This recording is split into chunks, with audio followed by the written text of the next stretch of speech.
రామారావు గారు సంపాదించాలనుకుంటే రాజకీయాలు అవసరం లేదు.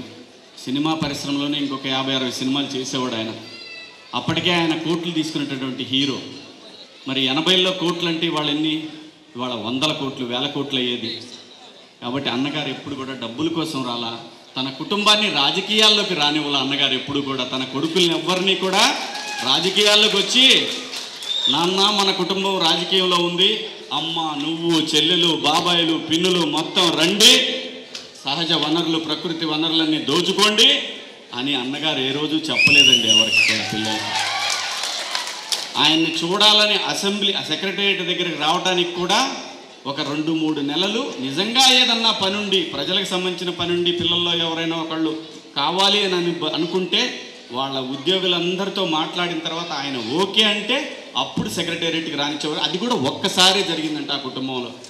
చూడండి, ఇవాళ మనకి టోల్ గేట్ల దగ్గర కూడా ఎమ్మెల్యే గారు భార్య అంటే ఎమ్మెల్యే గారు లేదా ఆ స్టిక్కర్ ఉంటే చాలు మొత్తం బ్యాచ్ దిగిపోయి, ఇది రాజకీయం. ఇవాళ రాజకీయం పరిస్థితి ఇలా ఉంది.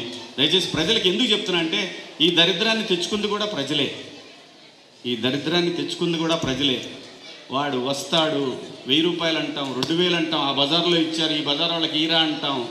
వాడు మనల్ని కొనుక్కుంటున్నప్పుడు మనకెక్కడ అధికారం ఉందండి? అతను పని చేశాడు, పని చేయలేదు అని.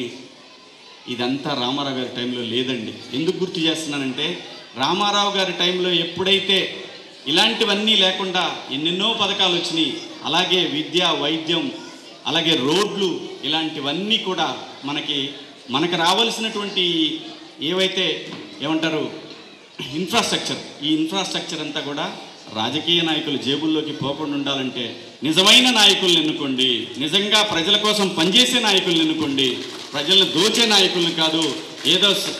ఏదో మాటలు చెప్పి డబ్బులు సంచులు వడ్డీలకు తెచ్చి 100 రూపాయలు పెట్టి 10 లక్షల రూపాయలు సంపాదించుకునేటటువంటి నాయకుల్ని దయచేసి ఎంకరేజ్ చేయకుండా, అది ఏ పార్టీలో ఉన్నా కూడా ఎంకరేజ్ చేయకండి దయచేసి. నిజమైన నాయకుల్ని, ఎందుకంటే ఈ మహానుభావుడి పేరు చూస్తే కొన్ని 100ల మంది రాజకీయ నాయకుల్ని రూపాయి ఖర్చు పెట్టకుండా, రూపాయి తీసుకోకుండా మహానుభావుడు ఎంతోమంది రాజకీయ నాయకుల్ని తీసుకొచ్చారు.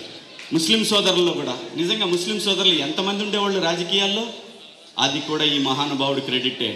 ఆయన తీసుకొచ్చాడు, రాజకీయాల్లో పెద్ద పెద్ద పదవులు ఇచ్చాడు ఆయన మహానుభావుడు. సో ఇలాంటివి మన చేతుల్లోనే ఉందండి మన సమాజం. నాకేంటంటే ఇక్కడికి వచ్చినప్పుడు చూస్తే నాకు అనిపిస్తుంది, చూడండి ఇది మన ముందు తరం వాళ్ళు ఇంత పెద్దది కడితే ఈ తరానికి వచ్చేసరికి చూడండి ఎలా ఉందా. ఇది మన సమాజం, నేటి సమాజం ఇది. దీనికి కారణం ఎవరు? మనమే దీనికి కారణం, ఇంకా వేరే ఎవ్వరూ కాదు. దయచేసి డబ్బులకి 2 రూపాయలు, నిజంగా 1000 రూపాయలు 2000 ఇస్తే వాడు రోజుకి 2 రూపాయలకి 4 రూపాయలకి కొనుక్కున్నాడు. ప్లేట్ బజ్జీలు కూడా రాదు. దయచేసి డబ్బుతో రాజకీయం చేసేవాడిని ఎంకరేజ్ చేయకండి, నిజంగా పనిచేసేవాడిని ఎంకరేజ్ చేయండి. లేకపోతే మీ పిల్లలు మీ మనవాళ్ళకి భవిష్యత్తు ఉండదు, ఒకడినొకడు పీక్కొని తింటవి. ఇలాంటి వాటికి దూరంగా ఉండాలంటే కనీసం ఈ తరం మేల్కొని చొక్కా పట్టుకోండి. ఎవడైతే అవినీతికి పాల్పడుతున్నాడో, నిజంగా అతను మన ఎమ్మెల్యే అయినా, మన ప్రెసిడెంట్ అయినా, మన వార్డు కౌన్సిలర్ అయినా, ఎవడైనా సరే రూపాయి అడగబాకండి. మనకు రావాల్సిన పనులన్నీ ధైర్యంగా చొక్కా పట్టుకొని అడగండి. చేయకపోతే అప్పుడు మాత్రమే ప్రజలకు న్యాయం జరుగుతుంది, అప్పటిదాకా న్యాయం జరగదు. సూట్ కేసులు తీసుకెళ్ళి చేతిలో బీఫామ్ తెచ్చుకున్నంత కాలం ఈ సమాజం బాగుపడదు. అన్నగారి ఆత్మ క్షోభిస్తూనే ఉంటుంది అటువంటి పరిస్థితులు చూసినప్పుడు. దయచేసి ప్రతి ఒక్కరికి నేను తెలియజేసేది ఏంటంటే, ఈ భవిష్యత్తు మనది, ఈరోజు మనది కాదు, రాబోయే తరాలది.